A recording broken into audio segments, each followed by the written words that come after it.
한 번 더 다 함께 아멘으로 하나님을 예배합니다. 할렐루야.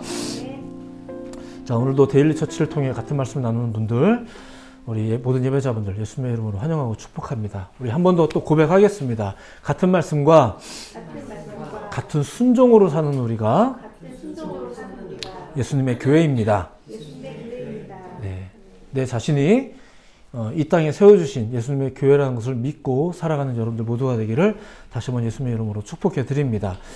자, 지난 몇 주간 계속 난처함이라는 어떤 그 감정과 관련돼서 이야기를 소개해 드리고 있습니다.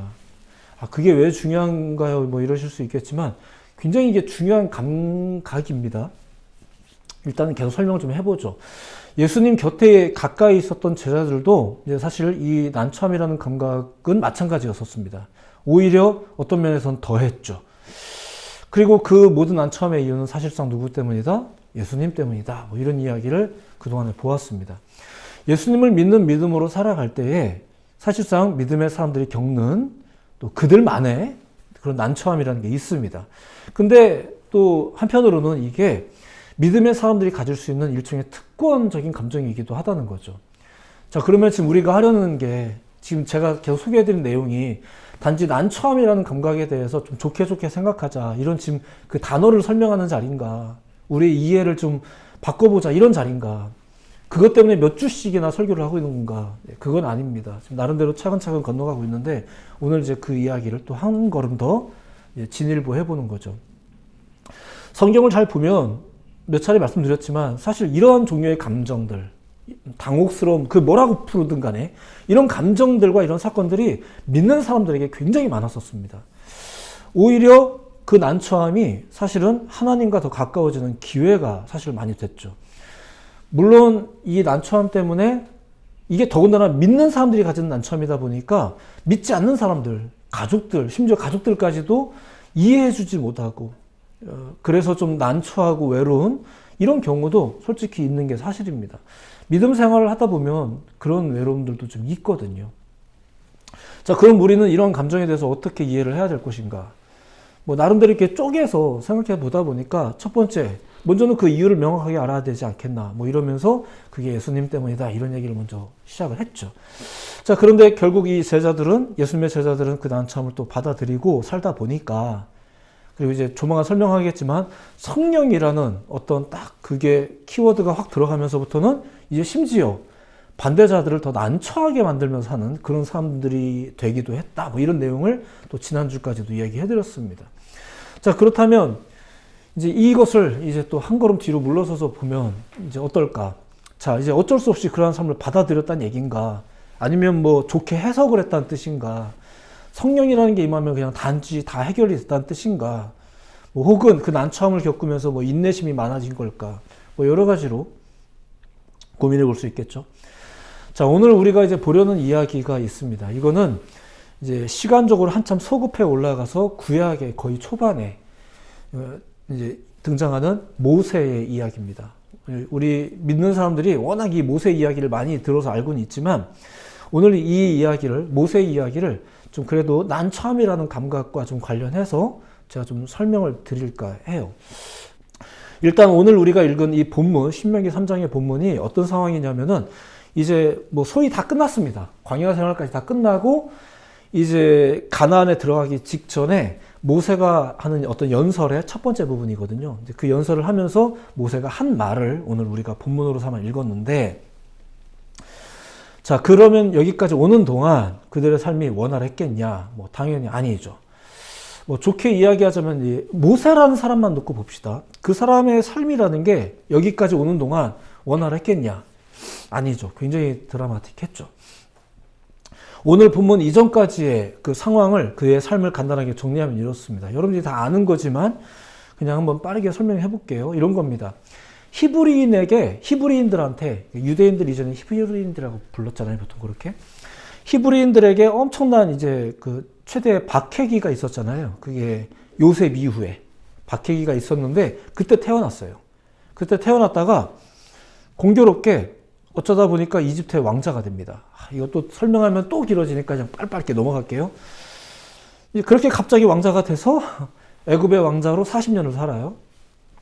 그러다가 자기 민족과 관련된 어떤 사건에 또 휘말리면서 이제 더 이상 그 왕자로서의 삶이 이제 안 됩니다. 그래서 미디안 광야로 도망가듯이 가서 거기서 또 40년을 살아요.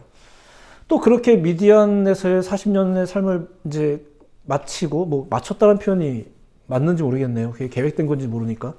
40년이 되었을 때 어느 날 갑자기 하나님의 부르심을 또 받습니다. 또 이상 현상을 보면서 이걸 두고 많은 해석자들이 뭐 저가 이제 그 80년간 연단을 받았다. 뭐 40년은 왕자로서 40년은 뭐 미디안의 광야에서.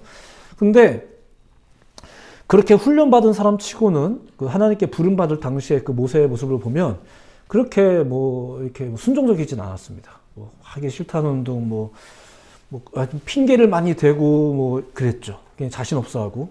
근데 결국은 또 이제 거의 반은 뭐 그냥 끌려가다시피 해서 이스라엘을 애굽에서 이렇게 건져내는 그 하나님의 놀라운 계획에 휘말려서 그 일을 하게 됩니다.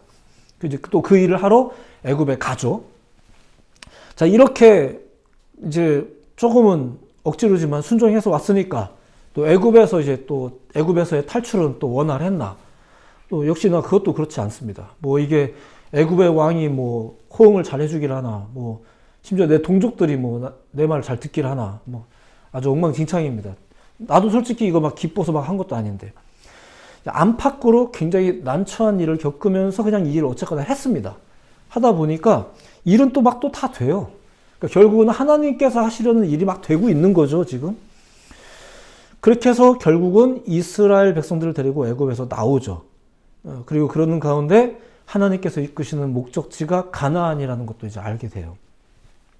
그러니까 가나안이라는 목적지는 모세가 정한 곳이 아닙니다. 하나님의 계획에 있었던 거고요. 일단 요것만 먼저 기억해 두시고 넘어갑시다. 그렇게 광야를 통과해서 가나안에 가려고 하는데 이것도 이제 일이 틀어지는 바람에 40년이 된 거예요. 그러니까 원래 40년이 계획에 있었던 게 아니에요. 40년을 하나님께서 이렇게 돌리려고 맘먹은 게 아니라 원래대로라면은 성경에 기록된 이야기 흐름대로라면은 그렇게 오래 걸릴 일이 아니었는데 아시다시피 일이 좀 틀어지죠. 그래서 40년 걸린 거예요. 그러니까 이게 다 하나님의 뜻이었다라고 보는 분들이 많긴 합니다. 오늘날에도. 근데 적어도 그 현실을 체감했던 모세 입장에서 본다면 어떨까요? 모세는 알잖아요. 하나님의 계획이 아니라 이 일이 백성들의 죄악 때문에 틀어진 거라는 걸 이 지도자는 알잖아요. 이게 나도 싫었고 일도 원활하지도 않았고 그렇게 해서 나왔는데 또 이러는 바람에 40년 걸리고 이걸 다 본 사람이 이 지도자예요. 안팎의 모든 이유를 다 경험한 사람들. 더 난처하죠. 더 화가 날 만해요. 말도 되게 안 듣는 이 백성들 데리고 가다 보니까 결국은 나도 약간 반은 억지로 했는데 나에게 주어진 이 사명의 기간도 이렇게 엄청나게 길어진 거예요. 원래는 몇 년만 있으려고 했는데 수십 년 하게 된 거예요. 자, 그럼에도 불구하고 또 다른들 막 건너뛰고 있는 겁니다, 지금. 나름 잘 살아서 이제 여기까지 왔어요. 가나안 입구 직전까지 왔어요. 이제 이게 오늘 본문 이전까지의 상황입니다. 자, 실제로 광야에서 보냈을 38년 정도의 기간에 대해서는 성경에 거의 기록이 나오지 않습니다.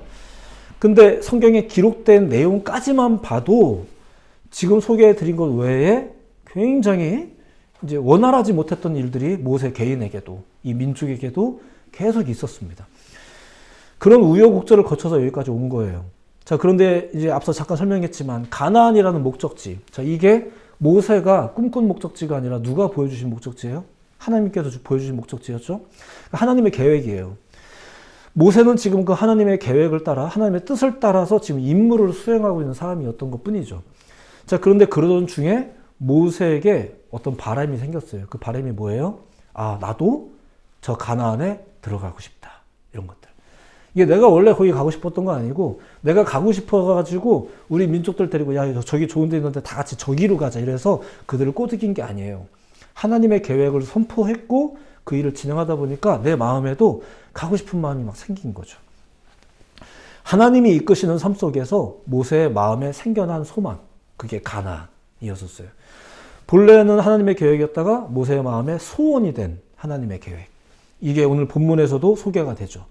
그러니까 모세가 이렇게 구하는 사람이 됐던 거예요. 이제 25절의 내용에 보면 이렇게 이런 말이 나오는데 들어보세요.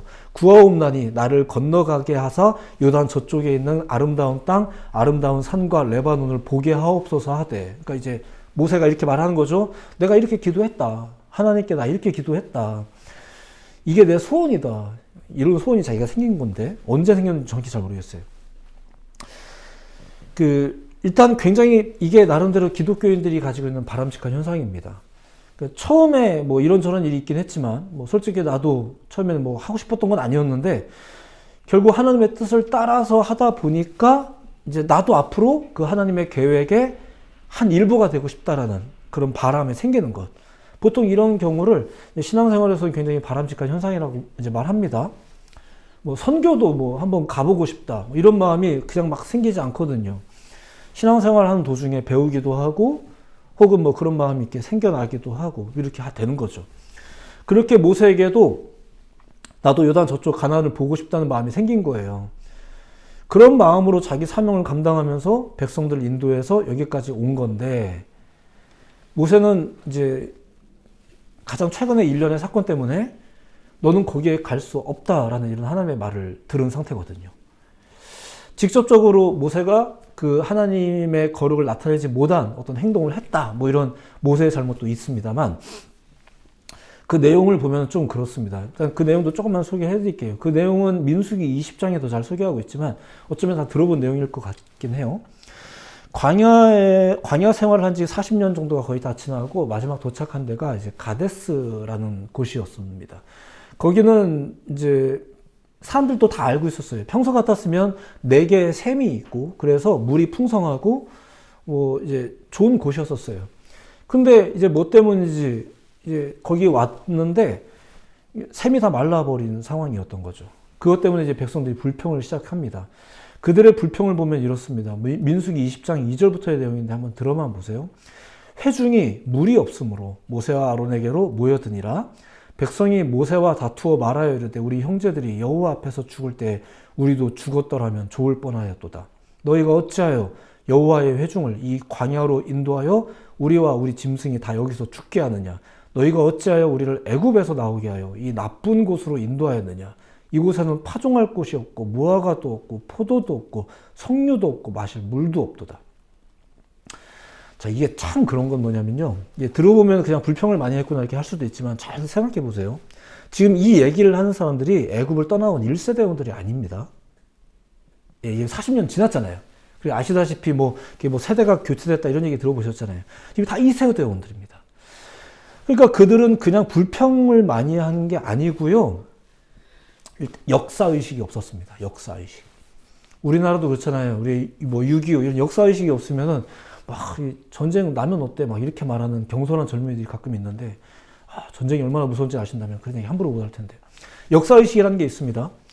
앞서 1세대원들이 어떻게 애굽에서 나왔는지 그리고 그렇게 나오고도 그들이 무슨 실수를 해서 결국 광야에서 죽게 되었는지 이런 생각이 없는 거예요. 그저 당장 물이 없고 뭐가 없고 이런 거 이것만 바라보면서 불평을 막 쏟아내는 거죠. 여러분 불평도 무조건 생각나는 대로 막 하시면 안 됩니다. 좀 생각을 하면서 불평을 해야 됩니다. 역사의식을 좀 가지셔야 돼요. 자, 더 웃긴 게 지금 그들은 나름대로 광야에서 태어난 세대입니다. 그렇기 때문에 단순 계산에 따지면 애굽에서의 삶을 몰라야 돼요.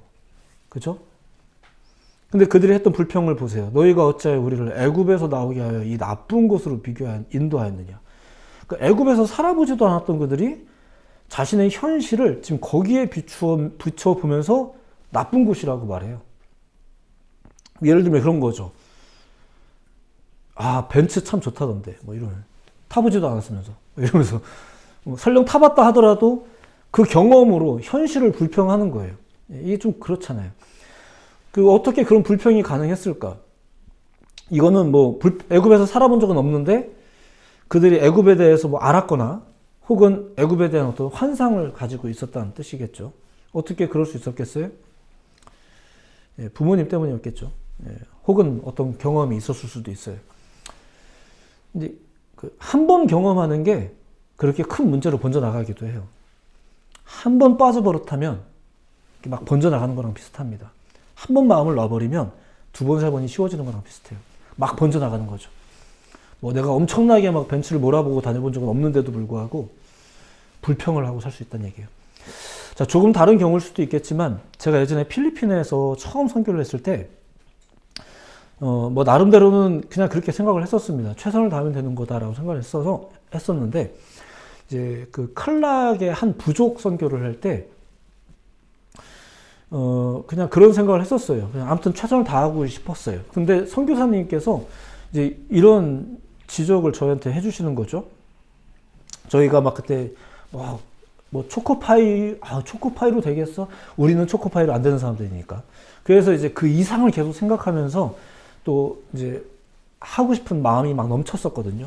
근데 선교사님이 딱 막으시더라고요. 막으시면서 이런 이야기를 해주셨어요. 그런 건 저들이 평생에 못 먹어본 겁니다. 그리고 앞으로도 못 먹어볼 겁니다. 그런데 그런 걸 만약에 먹어보게 된다면 당장은 좋겠지만 여러분들이 단기 선교팀이 돌아가시고 난 이후에 저들이 자기 현실에 대한 불평과 이제 아쉬움을 가지게 될 겁니다. 그래서 뭐 지금 여러분들은 어떤지 모르겠는데 저로서는 그때 완전히 처음 생각해 본 생각이었었어요. 한 번도 생각해 본 적이 없었어요. 그냥 내가 최선을 다해서만 섬기면 된다라고 생각했는데 그게 아니구나라는 걸 배운 거죠. 아, 섬기는 것도 지혜가 필요하구나. 뭐 등등. 자기 삶에 불평을 가지게 만드는 것이 될 수 있겠구나. 내가 한 최선이. 뭐 이런 것도 배웠죠. 자, 이 광야 세대원들은 뭐 사실 엄청나게 많이 누렸던 적은 없겠죠. 광야니까. 하지만 나름대로는 하나님께서 늘 만나와 메추라기로 저들을 먹이셨기 때문에 뭐 사실 부족한 건 없이 살았습니다. 그냥 잘 살았어요. 잘 살았는데 그들이 가데스의 환경을 보면서 이렇게까지 불평을 했다는 것은 더군다나 자기들이 직접 경험해 봤는지 안 봤는지 모르겠지만 심지어 애굽이랑 비교하면서 이렇게 불평을 했다는 것은 저들 안에 죄악된 본성과 더불어 어떤 종류의 학습이 있었겠죠. 오늘날 우리들도 마찬가지예요. 뭐 우리들의 죄악된 본성, 뭐 이건 좀 기분이 상하지만 성경은 우리의 그 죄악된 본성을 이제 그렇게 지적하고 있죠. 더불어서 우리가 암암리에 그릇된 학습이 우리의 삶 가운데 너무 산재해 있죠. 인터넷을 통해서든 뭐 그렇죠. 우리가 그렇게 선하지도 않지만 그렇게 악하지도 않잖아요. 우리 그런 마음으로 나름대로 살고는 있는데 우리 안에 계속 누적되어지고 쌓여지는 이런 마음들이 있다는 얘기예요. 이 광야 2세대들은 어디서 그런 생각들을 키워 나간 걸까요? 자, 어쨌거나 그랬어요. 자, 이때 이들을 보면서 모세의 마음은 어땠을까요? 자, 결과적으로 모세가 굉장히 많이 흥분을 합니다. 이제 하나님의 은혜로 이제 결국 그 불평 이후에 저들에게 이제 물을 줄 수 있게 되긴 합니다. 뭐 갑자기 반석에서 물이 나온다든가 이래가지고 먹이긴 하는데 그때 모세가 자기 분을 참지 못해서 어떤 잘못된 행동을 하게 된 거죠. 그리고 그것 때문에 그것을 하나님이 문제시 삼으면서 말한 거예요. 넌 안 되겠다. 넌 안 되겠어. 너 좀 혼나자. 이러면서 사그마치 그것 때문에 가나안을 못 들어가게 만든 거예요. 엄청나게 억울하지 않겠습니까? 이게 다 백성들의 물론 자기도 잘못한 게 있죠. 흥분해갖고 이제 한 거니까. 근데 얼마나 마음이 억울하겠어요. 자, 지금 모세는 지금 그 얘기를 하고 있는 거예요. 백성들한테. 내가 이렇게 나도 들어가고 싶다. 그렇게 소망하면서 기도를 했는데 하나님이 뭐라고 했는지 아냐? 26절. 여호와께서 너희 때문에 내게 진노하사 내 말을 듣지 아니하시고 내게 이르시기를 그만해도 족하니 이 일로 다시 내게 말하지 말라. 난 거절당했다. 아무리 간절히 구해도 넌 안 된다고 하셨다. 오히려 그만해도 족하다라고 말씀하셨다. 이게 다 니네들 때문인 거. 이게 좀 원망하는 것 같긴 하죠.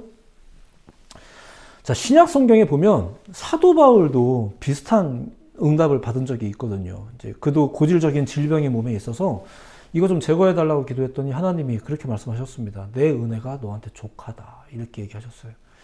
자, 그러면은 이런 얘기 들으면서 그냥 참아가면서, 감수해가면서, 그냥 견뎌가면서 이런 난처한 응답들 경험하면서 그냥 살아가란 뜻인가? 자, 어쨌거나 이렇게 신구약을 대표할 만한 위대한 두 신앙인도 사실상 하나님께 거절당한 적이 있었습니다. 근데 우리가 여전히 저들을 위대한 신앙인으로 보는 이유가 그 뭘까요? 참고 견뎌서? 인내해서 저들의 감정은 별로 안 중요해서? 아니죠. 저들이 누구보다도 하나님의 깊은 뜻을 헤아릴 줄 아는 사람들이었기 때문에 그런 겁니다. 그저 난처한 상황을 군소리 없이 인정했다, 참았다, 넘어갔다. 그게 아니라 하나님의 깊은 뜻을 헤아렸다. 심지어 더 나아가 감사했다. 기도응답이 이 모양으로 났는데도 불구하고 감사했다. 그러면서 사명을 감당했다. 자, 이게 오늘의 이야기의 사실 핵심입니다. 하나님의 뜻을 헤아려 이제 난처함을 이해하는 것. 다윗도 그랬죠. 다윗이 하나님을 위해 성전을 짓고 싶다는 생각을 했어요. 근데 사실상 하나님이 거절을 했죠. 거절하면서 그래도 내가 네 마음은 받을게 이렇게 하셨거든요. 근데 어쩌나 하나님께서 이렇게 응답하셨을 때 다윗의 마음이 이제 마냥 유쾌했을까? 그렇지 않았겠죠. 하지만 다윗은 결코 하나님을 원망하거나 그러지는 않았어요. 기분은 어땠는지 짐작이 되지만 그가 하나님을 원망했던가? 그렇지 않다는 걸 우리는 너무 잘 알고 있죠. 그런 겁니다. 오늘 본문을 다시 보겠습니다. 하나님은 모세에게 너는 그만해도 족하다라고 하셨습니다. 더 이상 그 문제를 나에게 말하지도 마라 이렇게 말씀하셨어요. 비스가 산 꼭대기로 데려가시더니 사방을 보여주고 나서는 또 이렇게 말합니다. 너는 이 요단을 못 건널 거다. 그럼 왜 보여주시는지. 그리고 더 나아가서 이렇게 말합니다. 네 후계자가 될 여호수아에게 명령해서 그를 잘 훈련시켜라. 그가 너를 대신해서 이 백성을 잘 인솔을 해갖고 가나안에 들어가게 그렇게 만들어라. 이렇게 얘기를 해요. 이 기분 좋게 이 명령을 수행할 수 있겠습니까? 그렇죠. 모세의 감정선을 놓고 보자면 이건 결코 유쾌한 일이 아닙니다. 근데 아시다시피 모세는 이 난처한 말씀을 받아들인 거죠. 그게 억지로 됐다. 그거 아닙니다. 그가 하나님의 뜻을 헤아린 거예요. 예, 그렇게 말이 나오진 않지만 제가 이렇게 단언해서 말할 수 있는 것은 앞서 모세의 그 삶을 제가 소개해드린 이유가 그것 때문인 거예요. 그가 동의를 했냐, 기뻤냐, 순간순간이 감사했냐? 아닐걸요? 근데 제가 이 이야기를 먼저 짧게나마 소개해드린 이유는 하나님의 뜻. 오늘의 말씀은 이 한 가지 핵심을 소개하면서 이제 마무리가 되는 겁니다. 하나님의 뜻. 오늘날도 여전히 이 말은 모호하게 여겨지기도 하지만 오늘날 우리 믿음의 사람들에게 있어서 가장 강력하게 발휘되는 고백이 바로 이 하나님의 뜻이라는 게 있습니다. 성령, 여전히 그것도 이해가 안 되지만 이거 지금 계속 아껴두고 있는 단어지만 오늘 이 난처함의 끝자락에서 여러분에게 소개해드리고 싶은 것은 바로 하나님의 뜻인 거예요. 우리는 이 모세의 이야기를 통해서 뭘 주목해야 될까? 그의 인내, 변화, 박복함, 이런 거 아니죠. 처음부터 그에게 소개되었고, 처음부터 소개된 거예요. 이제 이 사람이 막 잘 들리지도 않잖아요. 자기의 막 그 말할 줄도 모름, 하기 싫음, 이런 걸 막 혼자 생각하고 있는 동안에 하나님이 막 신나게 털어낸 거. 그거. 처음부터 그에게 소개되었던 거. 근데 그게 이제 차차 그의 꿈이 되기도 했던 거. 대표적으로 가나안이라는 장소. 하지만 결국 그 꿈을 자신은 이루지 못하게 되는 상황. 그죠. 근데 그거를 모세가 헤아리고 있었던 거예요. 그게 뭐예요? 그게 하나님의 뜻. 자기는 지금 심지어 없었던 꿈을 생겼는데 그 꿈을 심지어 이루지도 못하는 상황이 됐지만 내가 알고 있는 건 뭐예요? 처음부터 알고 있었던 거예요. 그게 하나님의 꿈, 하나님의 뜻. 내 백성을 건져내어 당신의 뜻하신 나라에 들어가게 하겠다. 살게 하겠다. 당신의 이름을 나타내는 거룩한 민족이 되게 하겠다. 이런 꿈을 하나님께서 밝히신 바가 있었거든요. 내가 동의하고 사시고는 별로 안 중요했습니다. 솔직히 내가 설득됐죠. 모세는 처음부터 다 이해하지는 못했지만 그 뜻으로 살았던 사람인 거예요. 하나님이 그렇게 되게 하셨죠. 이게 오늘날 우리에게도 가장 중요한 부분이지 않겠나 하는 거예요. 여러분들에게 소개해드린 사실상의 모세의 삶은 어때요? 난처함 투성이의 삶이었어요. 분명히 그의 삶은 난처했어요. 하지만 그는 하나님의 뜻을 배웠고 이게 차근차근 배운 게 아니에요. 사실은 맨 처음부터 그걸 들었어요. 그러니까 몰라도 상관없어요. 처음부터 그걸 듣는 게 중요해요. 그러니까 오히려 그걸 들었다라는 차원에서 놓고 보자면 그는 수십 년을 훈련받아서 그 뜻을 부여받은 게 아니라 그 뜻을 부여받은 이후부터 그는 변해간 거예요. 그가 매번 하나님의 뜻에 공감했냐? 하나님의 뜻이 좋았냐? 아니라니까요. 심지어 하나님도 싫고 백성도 싫고 내가 하는 이 일도 싫고 그럴 때가 뭐 한두 번이었겠습니까? 근데 그는 이제 하나님의 뜻 안에서 살았어요. 그러니까 그 뜻 안에서 사는 게 중요한 거예요. 인 크리스토가 그래서 중요한 거예요. 그 안에서는 괜찮은 거예요. 나 환자도 괜찮고 과부도 괜찮고 고아도 괜찮은 거예요. 그게 신약 이후에 우리가 듣고 있는 복음의 내용이잖아요. 그 안에서는 괜찮은 거예요. 그러니까 하나님의 뜻 안에서 난처함? 그게 무슨 상관이에요? 우리가 열심히 난처함에 대해서 설교를 들었지만 설교를 다 들은 다음에 이거 집어 던져 버려버리자 하는 게 지금 오늘 설교의 끝자락의 이야기인 거죠. 열심히 배우세요. 배워서 다 갖다 버리세요. 이런 주제예요. 그걸 뭐 이렇게 열심히 하셨습니까? 중요해서요. 중요한 거니까 한 거죠. 우리가 체감하는 감각들이니까. 우리 맨날 그거 헷갈리느냐고 주님 찾는 거 아닙니까? 답 달라고 그러시는 거 아니에요? 답 얻었어요, 이 사람은? 뭐 없었어. 못 들었어요. 아니, 아예 거절을 당했어요. 그리고 그런 사람들이 굉장히 많아요. 근데도 그 사람들이 왜 오늘날 우리에게 위대한 신앙인으로 지금 비춰지고 있을까? 뭐 때문일까요?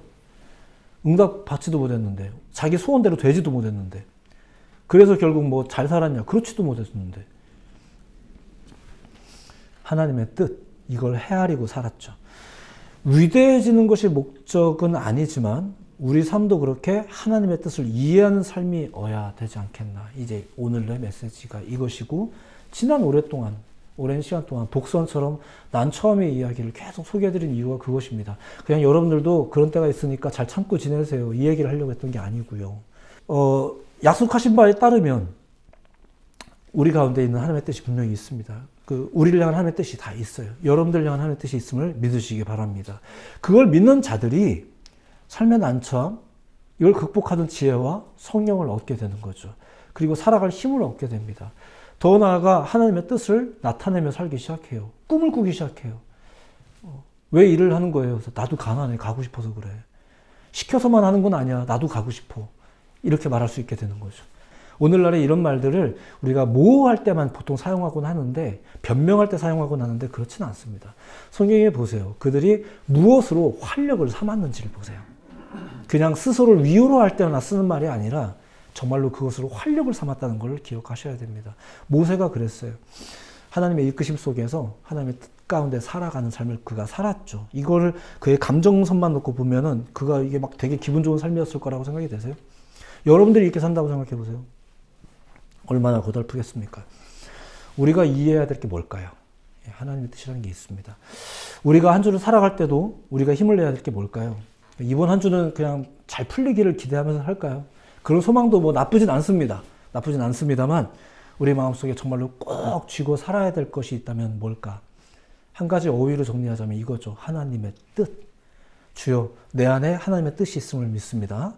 그리고 지금 이 시대를 향한 하나님의 뜻이 무엇인지 나를 알게 하옵소서. 그래서 우리의 소망도, 우리의 열정도, 우리의 모든 결단도 여기에서부터 교통정리가 일어났으면 좋겠어요.